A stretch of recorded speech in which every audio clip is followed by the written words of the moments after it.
It's that time of year when the last major championship of the golf season is taking place. It also signifies the start of the NFL season, and they kind of correlate to what we're going to be talking about in this week's edition of Mastering the Game. As always, I am joined by Master Professional Bob Burns. Bob, in the past you've kind of talked about that athletic position, Brett Favre, and how it all kind of correlates to the setup of the golf ball. Well, the way you set up to the ball will predetermine the type of swing that you make. I tell my students when they set up to the ball that they want to feel athletic on the balls of their feet, something very similar to the way a quarterback like Brett Favre would look when he sets up to the ball. So I thought we would talk about that. One of the problems that most people have when swinging is what they call a reverse pivot. That has a lot to do with the way you set up to the ball. One of the biggest problems that we see when we're teaching every day is something called a reverse pivot. This is when a person tilts or dips their shoulders and ends up having most of their weight on the left side at the top of the swing. On the return, their swing is going to be outside in. They'll end up hitting fat, thin, and to the right. Today we're going to show you 3 drills that will help you make the proper swing from an athletic position. When we set up to the ball, we want to feel athletic on the balls of our feet. I tell my students they should feel like Brett Favre taking a snap. And when you set up, your chin should be up. Most people have their head down. With our first drill, I'm bending forward from the hips with my posterior out.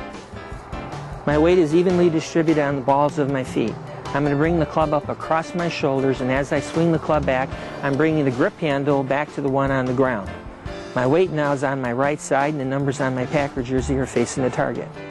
With the second and third drill, the club will be laying so that it's running right through the balls of my feet. I'll take the club and put it through my belt, then forward from the hips. As I swing the club back, my shoulders turn 90 degrees and my hips turn 45. With the third drill, I have the club running right through the balls of my feet. I'm going to take the club head and stick it into my belly button, then forward from the hips as I did with the other 2. When I swing the club back, I'm coiling into my right hip and cocking my wrist.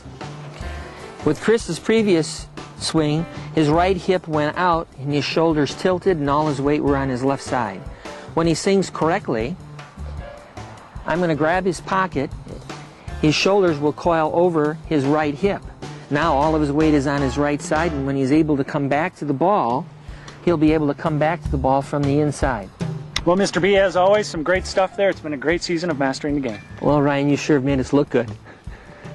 For the folks out there, we'd like them to know that if there's anything that they'd like us to cover next year, we'd like them to email either the station or to bobburnsgolf.com. And if you happen to miss one of our sessions, you can always go to WFRV.com or bobburns.com to see one of the past sessions. All right. I guess until next season, have a great golf game.